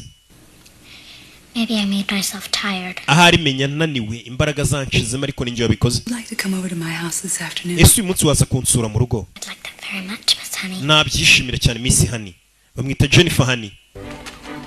Uyu munsi barakwereka Meteresa atashye n'umwana. Yeah. I feel like I could move almost almost anything in the world. ndikumva nkomeye nazenguruka isi yose ngenda. You believe me, don't you? We ntabwo unyizera sibyo? Believe that you should believe in whatever power you sinzi ibyo wizera mu mwana wawe ngo ufite by'imbaraga. all your heart. gusa ubwo ubyizera n'umutima wawe wose bizagufasha. bageze hano hara niho Miss Trunchbull atuye directrice. Why is there a swing? kuki ari icicungo se? A girl I know used to live in that house. umukobwa nzi yahoze aba muri iriya nzu. Good and happy. uwo mwana w'umukobwa yari yishimye. She was just 2 years old. Her mother afite imyaka 2 uwo mwana yaje gupfusha mama we. doctor. papa yari umuganga. Needed someone to look after things at home. yari akeneye umuntu wakwita ku rugo rwe. Mother's stepsister to come and live with her. arangije atumira umuvandimwe wavukanaga na mama mwana wari wapfuye ngaze kuba muri urwo rugo ariko batari bahuje mama. step sister. Yes. uwo mu Anthony Trunchbull. Worst of all, when the girl was 5, umwana amaze kuzuza imyaka 5 papa we yarapfuye. Die.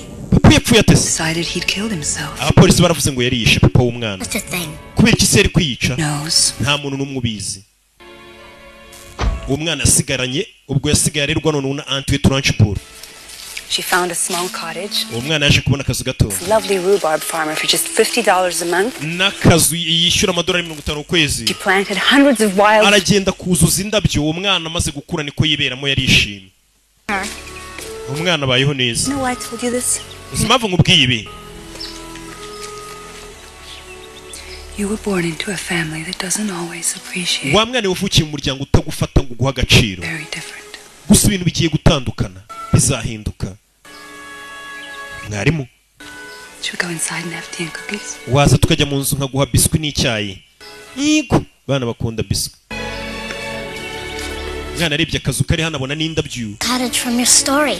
ya nzu wavugaga iri mu nkuru yawe. The young woman is you. wa mwana mutonya uvugwa muri iyo nkuru ni weho.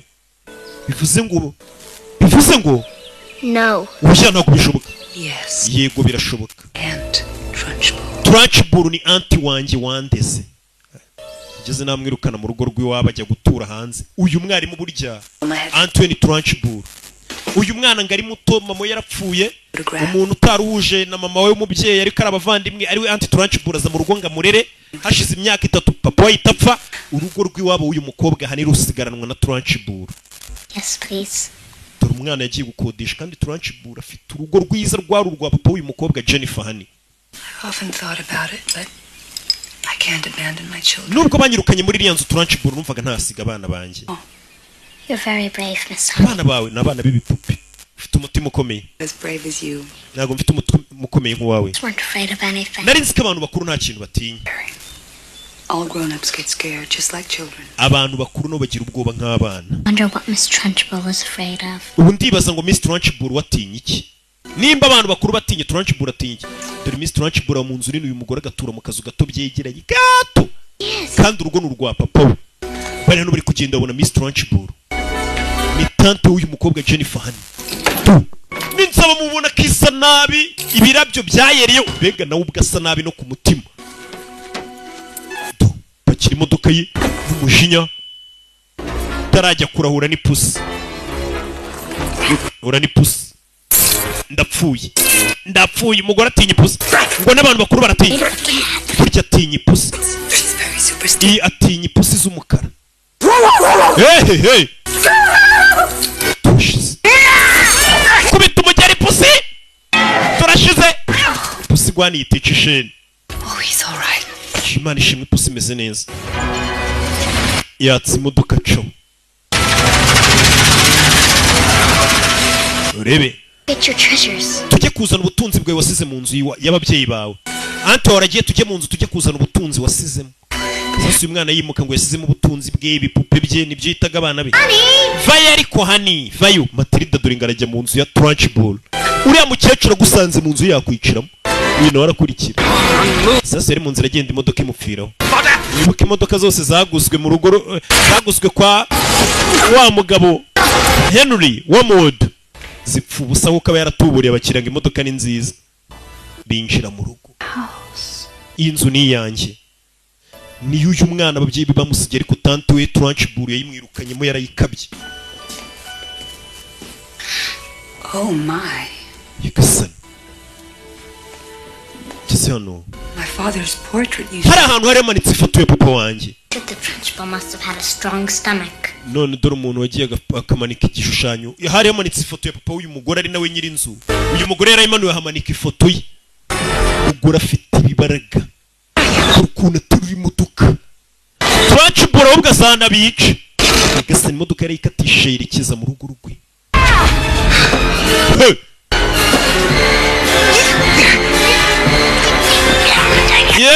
Modoka yisunika wenyine. Father's chocolate box. Dore kaka box papa wanjye yashyiragamo shokora. After supper, he'd take a chocolate, cut it in half. Iyo twamaraga kurya papa yakuragamo shokora. Me the bigger half. Akayigabanya karya gace gatakama kanini. Count them so I couldn't even sneak one. Ubwo yapfaga turanchiburiza shokora zose yarazitwaye yanga kuzongera kumpa shokora. Akajya zindira mu maso. Izi shokora nta mwana uzirya. Turanchiburu ni waziryaga wenyine akakarababara. Have one. Wariye mimwe. Wayiriye. No. Ya. Yabimenye ko ari shokora yabuze. Where's Lissy doll? Cya gipupe cyawe cyari se kiri wavugaga se kiri hejuru. Kana karashaka ukimwibira. Uyu mugore ibipupe bamwambuye akiri muto. Aramukanga turashize. Matilda wakantu. Kino. Umugore kumba aragarutse. Inzu hari abari kuyikiniramo. Imodoka mupfirimo. Katururi. Iki nicyo cyumba nararagamo kera. Uru rugo rukiri urw'iwabo. Hano nta bakozi baba bafite ngo bakora amasuku byibo. Magnus. Papa yitwaga King Magnus. King Magnus. He called me Bumblebee. Namwitaga King Magnus no akanyita Bumblebee. I don't think Magnus killed himself. Ntabwo nyeka ko papa wawe yiyahuye. Do I? Nanjye niko mbikeka. Shora ko ari cya French bar. Kira ni cya gipupe cya Lisi. Naga papa uyu mukobwa yakundaga kiri muto. Jennifer Hani. Bakiraho. Uriya mugingo ugurisha imodoka w'igisambo. Ndashaka imodoka nshyashya. Waranuburi mu modoka ishaje. Wa mubeshiwe. I'm gonna sue you. I'm gonna burn down your showroom. I'm gonna take that no-good jalopy you sold me and shove it up your bazooka. When I'm finished with you, you're gonna look like roadkill. Baby. You what?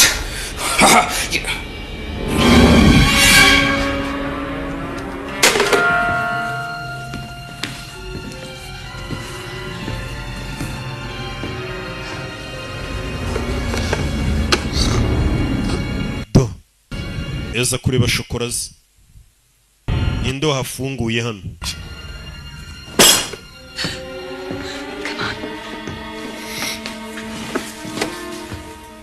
Yeah.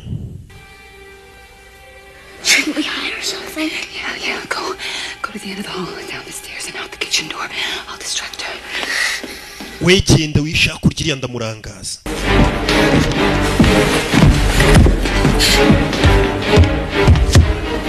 Who's in my house? Induri mu nzu yanjye. Baby. Come on, fight like a man. Faya duhangane nk'abagabo. Induri mu rugo rwanjye rikaza bafatire mu rugo rw'ureme ngo harashye. Dora kana hano kihishe. Nyagasani.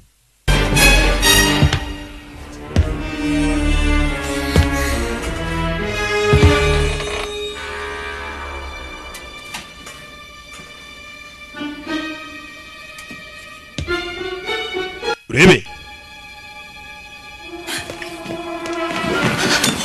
Oya vayo aterura cyakibuye kinaga hakurya. Tajya kwitsimba.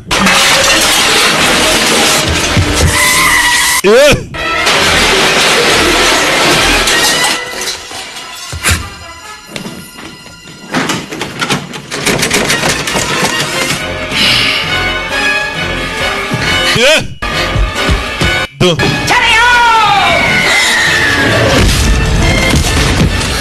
Hey! Nyagasani. Kore arakomeye arabyina inzi. Simbuka inzige yaje asatira hana kana kari. Kugera no. Kana hano kari karahavuye. Nimba kije. Nagatari. Nimba kitsimbye. Ave hano nkumvisha umuntu. Gafashe yakica.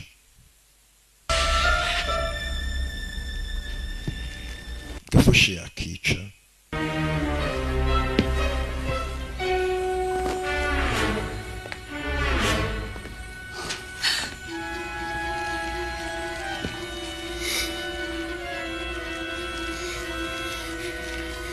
kumbe dore akana hano kihishe munsi y'ameza.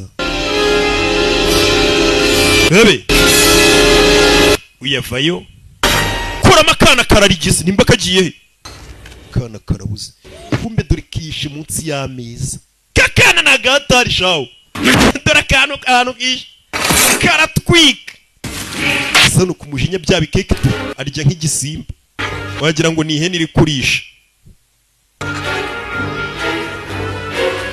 ni ihene iri kurya vetiveri irimo sondori yavayo kingura urujya kubitaho uburyo ngo yagira ngo umuntu wari mu nzu yarasohotse aragiye ahita asubira hejuru uyavayo umuntu wari mu nzu yanjye arasohotse buri yaragiye.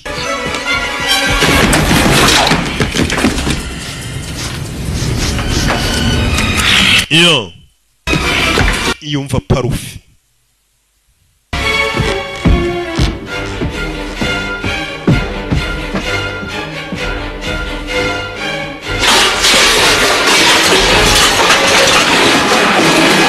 Rebe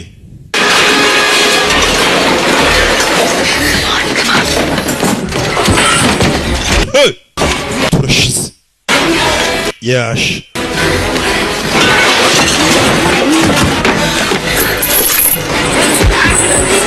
yo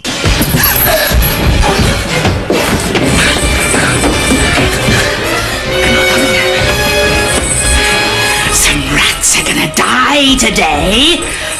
munsi imbeba ziraza gupfa umve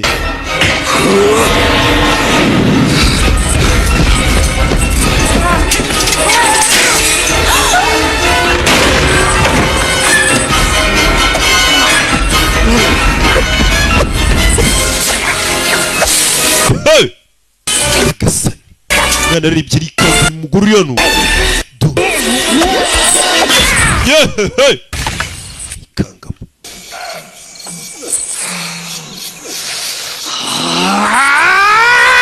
hey bari bamuziye mu rugara babuze.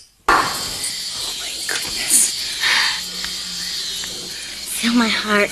Mva umutima wanjye ukuntu uri gutera Most scared you've ever been. Your whole ko wagira ngo n'ubwa mbere nikanze mu buzima bwanjye yari kubica. Come on, let's go. Ngwino tugende. treat people like that. Ntabwo dukwiye gutuma umuntu adufata kuri Teach you a lesson. uriya mugore ari umuntu ukwiye kumwigisha isomo. Mva umwazi Then we'll go get your doll. turaza gutegereza nagenda tugaruke dufate igipupe cyawe sibyo. Ngwino nkubwire Matilda, Matilda you will never go back in that house again. sezeranya ko iriya nzu utazongera kuyinjiramo. I promise. Ndagusezeranya. Banukanya akana ntabwo bakagira ngo nagenda ngo twongere tugaruke mu nzu ye dukuremo igipupe. Akana ntabwo bakagira uyu mukuru we Jennifer rwo yatarano sinzagaruka hani. So we came home with $2,000 Sego tutashe dufite $2,000 by'idolari. in the air, and we both Nuno tubishugunye mu kirere. like we were on the $1 million sticky. Umugore ari kuganiriza abantu. You Bano like banaganiriza ni baba polisi ba naba FBI nako. Iriya shonda yikunda. the old days? Now Byari bya kera. it's all over this. Umwana aratashye. Give me a dime, Matilda. This is Bob. Atiriduye ni Bob na Bill. The cops. Abo ni abapolisi. Cops, they are ace power. Baragara abapolisi bacuruza amato. I'm starved. Nsariranyishe. Hi, Harry. Bite hari. Who are you? Muri bande. What is this, a hot tub party? Hano habaye ikirori. Here. Sohokere mu nzu. All day I come home, you're entertaining a couple of surfer dude bodybuilders. Banakoze umunsi wose gata. Dad. Papa abo ni abapolisi. Interested in timeshare? Urifuza ko tuzagurisha ubwato. Let me talk to people. I am in a cage, Harry. None se ntabwo nemerewe kuvugana n'abantu. Hano mba ni muri gereza. Besides us stupid kids. Bamwe kuvugana n'abandi bantu batari ibi bigoryi by'abana twabyaye. Home and find dinner on the table. Umugabo agomba gutaga asanga ibiryo biri ku meza. Umwana atangira kwitinya. What do you want? Papa. Yell at me, okay? Ngaho nsakuriza. Up and leave us alone. Siba wacyana we nawe ndekanye. Again. Ongera unsakurize papa. Usakurize. And pound your miserable eye. Ahubwo rikanze ngo utimbure wawe kwana we. Around here. Kugira ngo muzajye mu micubahiro hano. You never heard you. Umwana kanurira urugi kumwe bajya bamutonganya. Umwana urugi rukinga atarukozeho. Ahita ashyiramo n'ipata. Uyu mwana bikoza bishaka noneho. No kid likes being yelled at. Nta mwana ukunda gutukwa. Precisely Harry's ranting and raving. Cyane cyane bitutsi papa we hariya mutukaga. Power. Ibyo byatumye umwana atangira kumenya ko afite imbaraga muri we. Practice. Icyo yari akeneye ni ukuzikontorora no kwitoza. Umwana amenye ko afite imbaraga. atangira kwitoza amenye ukuntu azajya zikoresha yarakaye. Hasi imbaraga kenshi ze zikora iyo bari kumutuka yarakaye. Yatangiye kwibuka ukuntu bajya bamwita urakagoryi, akibuka ukuntu umutuka atibupoye n'igisambo kandi urubuto ntago rujya rugwa kure y'igiti cyararuvuyeho. Niburi wo muhudu nawe twarenga ba wo muhudu. Umwana yarakaye nibwo imbaraga ze zikora. Umwana yatangiye kurakara, amataka yafungura atayakozeho, akaza agasuka hano mu giporezo, ikika akagikoresha atagikozeho. Umwana imbaraga zatangiye kuzikontorora,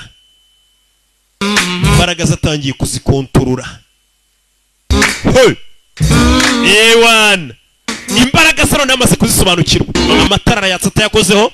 Umwana atangiye kumenya imbaraga afite. Kugira ngo ubwongo bwacu bufite imbaraga zidasanzwe kuko bwose tutabukoresha. Umwana hano yarabagiye arisobanukirwa, usanga afite imbaraga zidasanzwe, araziserebura, noneho ndanahatwika dore indabyo. Imbaraga ziragiye azi menya ukuntu azajya zikontorora. Ewana undi buhatwike, ewana ndabica ndabamara karagiye ndahatwika. Barishimye ibintu mu nzu gasigaye kabiterura, atabikozeho kakabikaraga. Akana gafite ubwenge bwinshi, ubwonko buhambaye cyane, bufite imbaraga zidasanzwe. Nuko kari Played especially for all you little bitty babies, moving and grooving on this sunny afternoon, playing music to make you smile, so you'd better not touch that dice. Inzu yose ibintu bishyize ku murongo n'amarida yakura hatayakozeho. Akikura amarido mu gitondo abona baba polisi baje kuneka papa we mu rukerera. Search warrant to do this. Mbere kuza gusaka hano twagombye kuba dufite igipapuro se gisaka. Nta mupolisi wemerewe kuza mu rugo rw'umuntu ngasaka adafite search warrant, adafite igipapuro yahawe n'urukiko kivuga turiya muntu muzagende umusaka. Umuntu naza kugusaka uzamwangira ibyo azaba yambaye byose. Nakomwe ntago mugira abavoka. Hano baje gusaka ikarito uriya mugabo abikamo ibintu bye. Papa w'uyu mwana n'umugezi wa nabi, ibikoresho by'amamodoka by'abandi. Ikarito nabonaga hano igiye. Umwana ikarito arongera yisubiza inyuma arayimura kugira ngo batayisaka bagafunga papa we. Come on. You two men are gonna be in a lot of trouble very. Mwabagabo babiri mwe muraza kwisanga mu bibazo. It's the female minor. Dore umugore wigize w'umwana, dore umwana wigize umugore. Aren't you supposed to be in school, young lady? Ntabwo wakabaye ku ishuri. Ahubwo simwe ntabwo mwakabaye mufite igipapuro kibemerera gusaka. Narabisomye mu gitabo ko umuntu uza gusaka nta gipapuro afite ushinzwe umutekano afungirwa muri gereza y'abapolisi. Let's go into federal prison. Papa we ni uzafungwa. In a federal orphanage. Nawe itujyanwa muri orphanage. Make sure it's a nice orphanage. Ariko nutwemera tuzakohereza muri orphanage nziza. Teeny weeny cockroaches. Wakana we, sibyo wakanyenzi we gato. Umwana imodoka yabarayitwara. Hari n'ikindi cyaha mugiye gukora. Turi imodoka yanyigiye kugonga kandi ni yanya kana gasiga gatwara amamodoka katayakozeho. Bagiye umwana asigarana kasete y'ibimenyetso bamaze igiye bafata papa we. Fata kasete. Umwana ibyo byose yatabaye papa ngo batamufunga. Agira ngo papa we batetamufunga none aha byibura abanza agerageze kugarura ubwenge. Ariko ubugizi bwa nabi. Muri iryo joro Matilda yarambaye igicuku maze kwambara ahamagara marete ye. Muri iryo joro yambaye umupira w'imbeho ashyiramo ikote agiye. Ababyeyi baba bari kureba filime za karasobanura. Ugiye wakagoryiwe hanze. Uyu mwana ibaze ko ababyeyi batamwitayeho. Umwana w'imyaka 6 niyo yagenda hanze nta muntu umwitayeho. Fata karoti kamutera karoti. Umwana arayikontorora, arayihindukiza, arayimusubiza. Hey! Koma musosi. Ndapfuye. Igisaza cye. Uyu mwana n'umwana usohoka mu rugo saa 6 z'ijoro ababyeyi ntibamubaze ngo ugiye. Ntago bamwitayeho. Ahubwo bagize amahirwe yagenda ntazagaruka. Kugira imbaraga ubundi biba bingana nk'ikintu uzazikoresha. Nothing short of heroic. Matilda yari afite ubutwari muri we. Muri iryo joro umwana yagarutse kwa directrice. Muri iryo joro umwana yagarutse kwa directrice. Ndagira ngo rebe filime mu gicuku. Yagarutse kwa directrice. Directrice araracyaza ibyuma we. Uyu mugore ni umugome. Araracyaza ibyuma. Arya na shokora. Abana baturusha ubwenge barya utuntu turyoshye. Abantu bakuru buriya mwabuze ubwenge mwirirwa munywa ibiyoga bibishye abana n'utuyawurute tu ice cream ikintu gituma abantu bakuru banywa ibiyoga n'ibindi biyobyabwenge bana batorata inzoga nimbi sibyo nuzajye ubona iwanyu bari kunywa inzoga mujye mubwira ababyeyi banyu ngo papa ni bibi mu urwungi zana umwana sasa atangiye hano yahereye kuri ya foto arayireba atayikozeho irijyana areba na cya gipupe ibintu bya mwarimu we Jennifer byose biri muri iyi nzara bishaka cya gipupe arabanza aragihamagara aje kwiba ibikoresho byose bya Jennifer atabikozeho hamagara igipupe kiraza umuyaga uragitwara asigaye afite imbaraga umuyaga uragatwara ahubwo bebe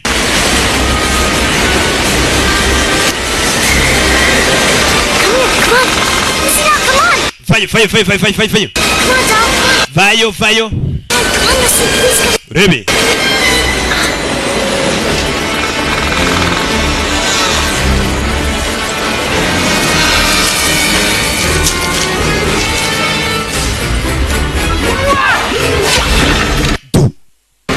arayitoza gutera amacumu nimba azayatera abandi directrice abica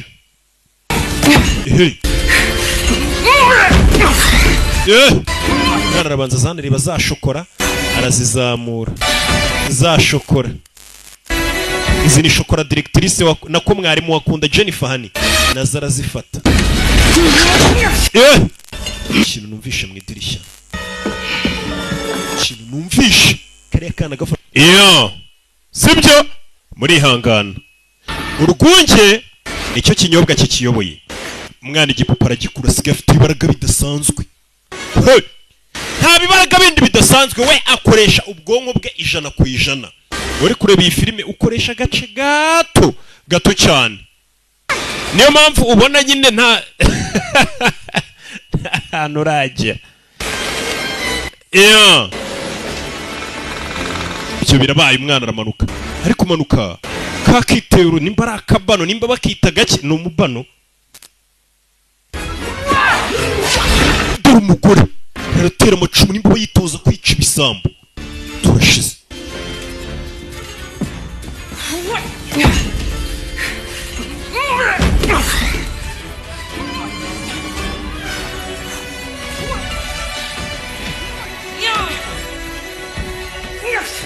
Leonari umwana zano yibana za shokora muri hangana cya King kiba kituvangiye Sasu yari hano yumvisha idirishya ry'ikinga za kureba Dorakana gafite umutima ukomeye ibaze kwiyahura mu rugo rw'umugore nk'uye gufasha yakwica mu rugo rwe arara yitoza gutera ibyuma kana karamureba yari kunywa icyayi akana kari gukontoresha ibintu byose amaso isasta z'ijoro kazigeza gakoresheje kihutije n'isasta zita zigera ugakoresha ubwonko umwana agira gutya intebe yegeza inyuma rebe koresheje amaso uyabona sasta z'ijoro zigeze mu kanya saa 3 agiye kwicarana akana kari hano karategura gira gutya zari sasta z'ijoro karongera kajyana urushinge zibasayine zari 3 zibasayine nako mumbabarire ifata isaha do kana karbanza karibano gakoresheje ubwonko bwako buri kiremwa muntu dukoresha ubwonko bwacu igice Leonari do umwana ari kubiko Leonari ngwino hano do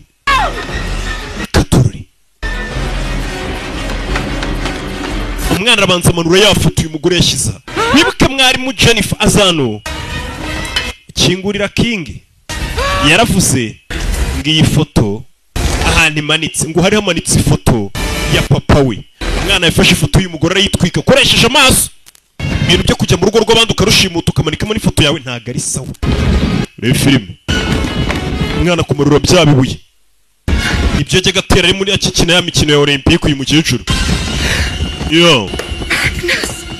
Magnus ifoto ya Magnus fayo uyu ni papa wa mwarimu Jennifer hani ifoto fayo nyir'urugo uyu yashimuse banakeka ko ashobora kuba ari we wamwishe wishe papa uriya mwana Jennifer cyangwa se wa mwarimu wigisha kano kana Jennifer hani uyarebye saa sita z'ijoro zimwuzuriye mu kanya hari saa tatu ariko uzi kubona amasaha ari kukwirukanyiraho wareba ku isoko ukabona ni saa sita mu kanya wari ukabona ni mu gitondo burakeye umugore yarahamutse abonye ifoto ya Magnus azi wapfuye yimanika ubwoba bwaramwishe acaho yana reka mbe njya shokora mbitekerezaho nakana kinjira mu nzu umukecuru ahunze urugo rwe sasu yari mu nzira agenda yabonye umwitero uyu ni umwitero kakana kambara mu mutwe buri gihe ku ishuri niyo style yako aranayihumuriza aya mavuta ariho niki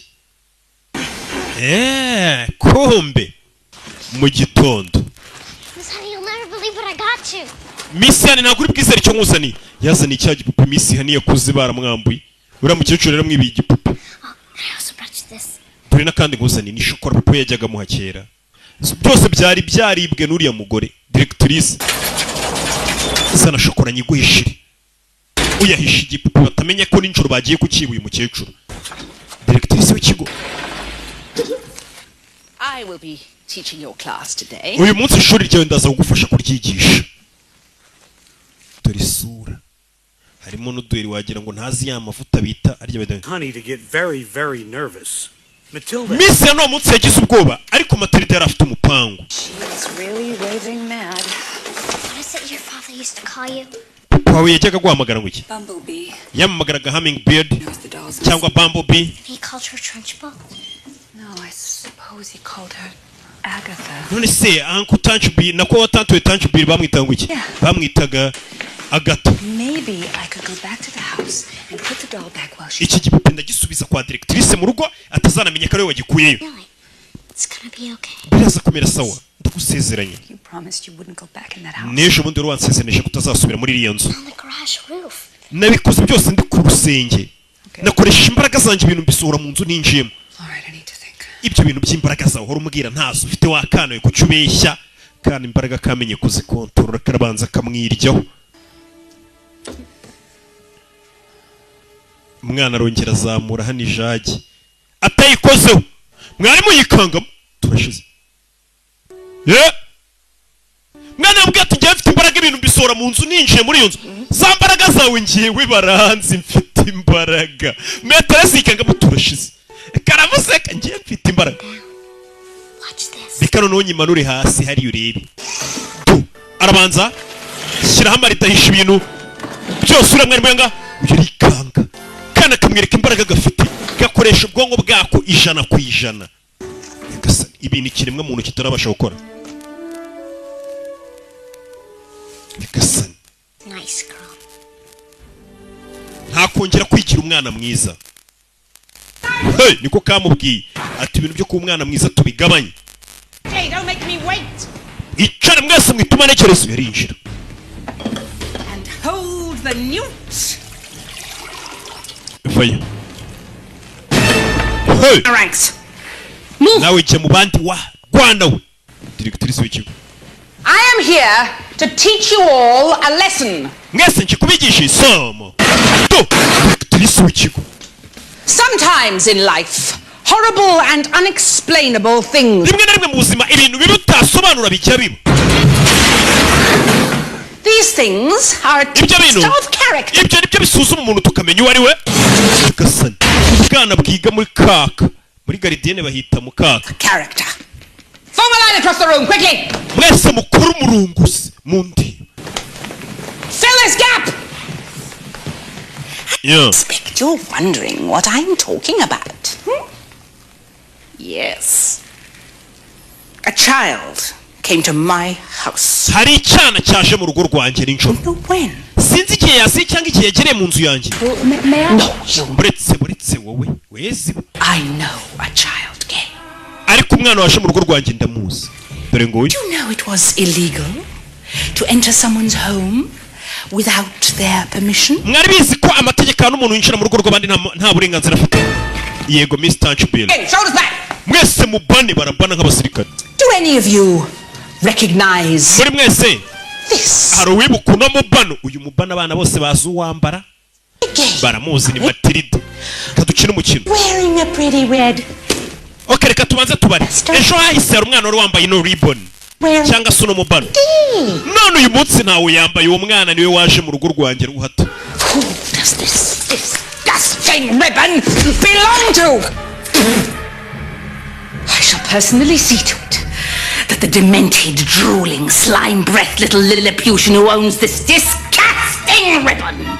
ndashaka kumenya umugenga waje yambaye no mubano akawuta wanjye n'ibyo yakoze akabisobanura I was the one who was... ninjye waje wawe ninjoro No, I broke your... kuvuna akaboko Do it again? nigeze kuvuna akaboko mbere ndongera nkavuna I am not 7 years old anymore. ntabwo ngifite imyaka 7 tante wanjye touch ball bana bari kanguhi ni tante we ntabyo bari bazi You will be put away in a place where not even the crowd... wacyanongeye kugufungira ahantu nta muntu umuzongera kubona ndabizi ko ari we waje wanjye Look.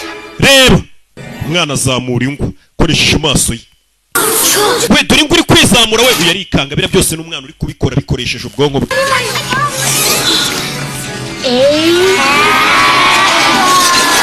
yaranditse ngo Agata Miss Trunchbull bamwita ubundi Agata yarabibona uri kwandika ibintu Magnus ni wa mugabo wapfuye ari papa w'uyu mukobwa Metresse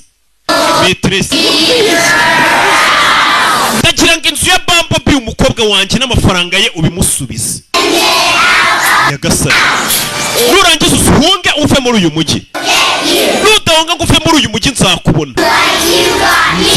nk'uko nawe nk'uko wangize mbega ni nk'uko urashaka mwana kugaragaza ko ari wishe umuntu Nyagasani ibintu biradogera yeah. Hey.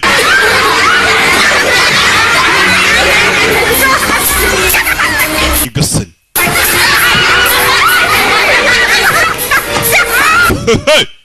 mwana mukubita shifu zirimo imyanda shifu nawe urabizi bajyaga batubwira ngo mujye kuyikubita hanze muyigarure mwana yamukubise shifu atamukozeho wari warigize intare y'inkazi kamatirida karatwikita kongera kazamura n'amarido Nyagasani undi mani bayarabibaza dukoresheje ubwonko bwacu 100%.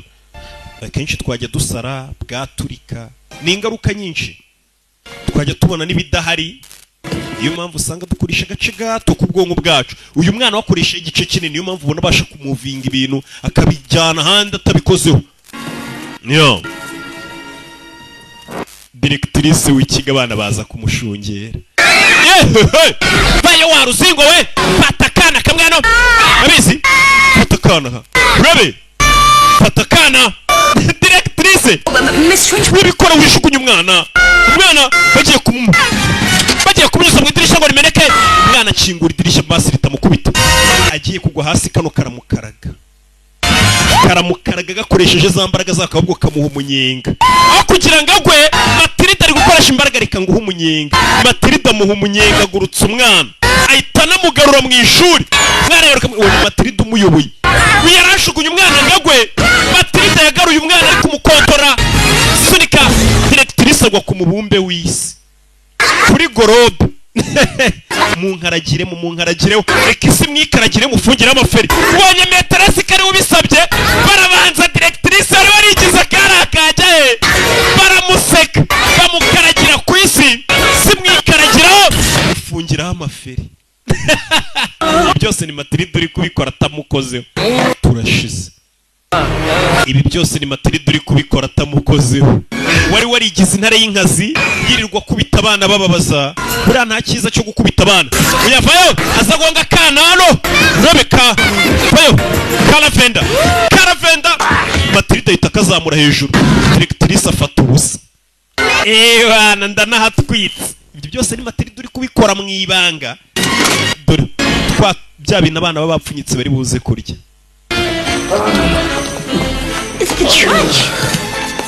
bana bafayo babona directrice wajya kubakubitira hasi abiga mu mashuri yisumbuyeho wana directrice yapfuye nawe utayiryaho mwese mutera ibiryo byanyu imigati imireti ibyo abana bose bapfunyitse imbuto rekura nta kibazo uyamumanuye neza atamukozeho ntabwo nari nzi ko nabasha kuguruka kumbe ntabwo aguruka ahubwo ni Matilda uri kumufasha directrice wajyaga kubita abana bose baramwanga buriya abana umuntu banga n'Imana ntago ibimukunda kuko Yesu yavuze ko ubwami bw'ijuru ari ubw'abana. Niyo mpamvu abana muri iyi minsi ngiye kujya mbakorera filime, abantu bakuru nabonye nta keza kabo, bakorera filime nziza ntibanyoherereza amafaranga kuri ya mobile money yanjye. Ubu ninjye abana nibo banjye na Yesu bari bo bantu bi. Directrice barakamumeneye.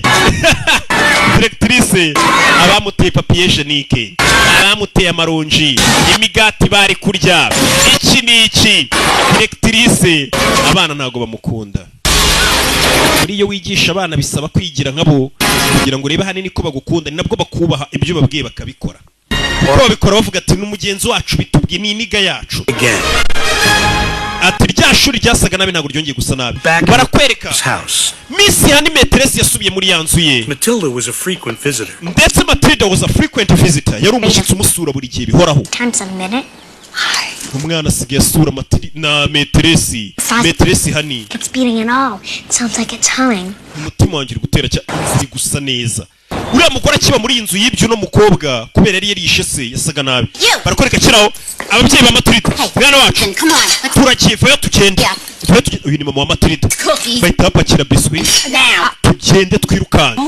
Well, nobody will be there. We're moving to Guam. Twimukiye muri Guam. Guam? Yeah. Daddy's not going to be in the oil business anymore. I don't want to. Papa, business yavuye mu sinshaka kugenda. A permanent vacation. Turagenda ngo tuzagaruka. Speedboat salesman to the airport. Turi guhunga polisi tugiye ku kibuga cy'indege. It isn't fair. Njye buryo munjyanyemo ntago ari byo. Fayo tugende wacyane Matilda baramutwe barahunze polisi y'umugabo yagurishaga imodoka.